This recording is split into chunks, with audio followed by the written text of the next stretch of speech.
Guys, ito tayo ngayon sa BC Works Paliparan. And ngayon is papunta kami ng Laguna ulit. Babalikan yung hindi natapos kagahapon guys. Pero kami dong 10-wheeler, dalawa. Bali, apat na yun din guys. Diba kagahapon tatlo? Bali, dalawang 10-wheeler, tapos dalawang 6-wheeler. Ito na kami sa pag-service na namin. Pero kumain muna kami. So, ayun guys. Nakikita nyo guys, ito yung pang-apat na 10-wheeler na ginawa namin. So, ang ginawa ito yung kinapitan siya ng kable. Pero to guys, tapos na yan.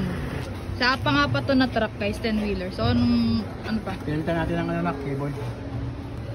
So, okay na siya ngayon. Okay na. Okay na siya ngayon guys. Ito guys, isang 6-wheeler. Ito kasi guys, okay na to eh. So, update dito is kinakabitan na siya ng brake shoe. Ito wala pa. So, makina. Ay, wala pa. Naglilinis na. So, yan guys.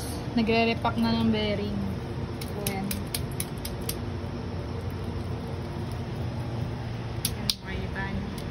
Sa langis niya, sa transmission 3, sa engine oil 10, and then sa differential is 3 rin guys. So, ayan.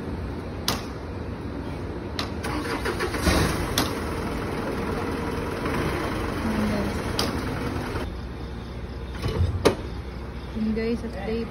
Higpit na siya. So, yan guys. Itong isa, i-road test na siya. So, yan guys. Ika-test na siya.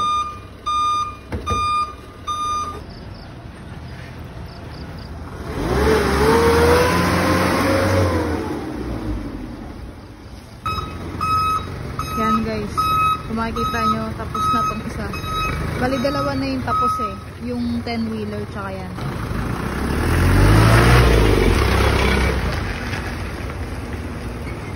Guys, okay na to. Dito guys, sa truck, sa 10-wheeler, ang gagawin, tinatanggal dito is brake shoe. So, isa rito, tanggal na. Yung dito, tinatanggal pa lang yung brake shoe. So, ayan. Ngayon nakain. Ya, hi kaya. Pa. Hi ka pa. Kuya, hi kaya. Update ka! So, ayan guys.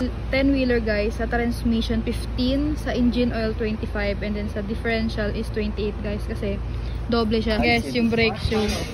Sample para makabili na. Mark, tayo na tapos yung dalawa oh. Ayan guys. Nalagyan na siya.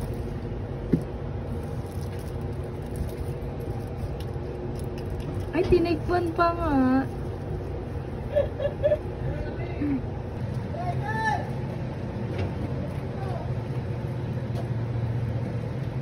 Yan. Ayun guys, update dito is nagkakabit ng bearing. So, ayan.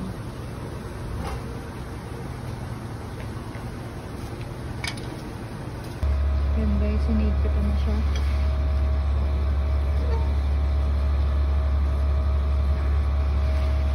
Yeah, so yan guys, and pauwi na kami and kumain muna kami dito. Yeah. So, kaya Carlo. So, yan guys, pa. So, yan guys. Kain muna kami.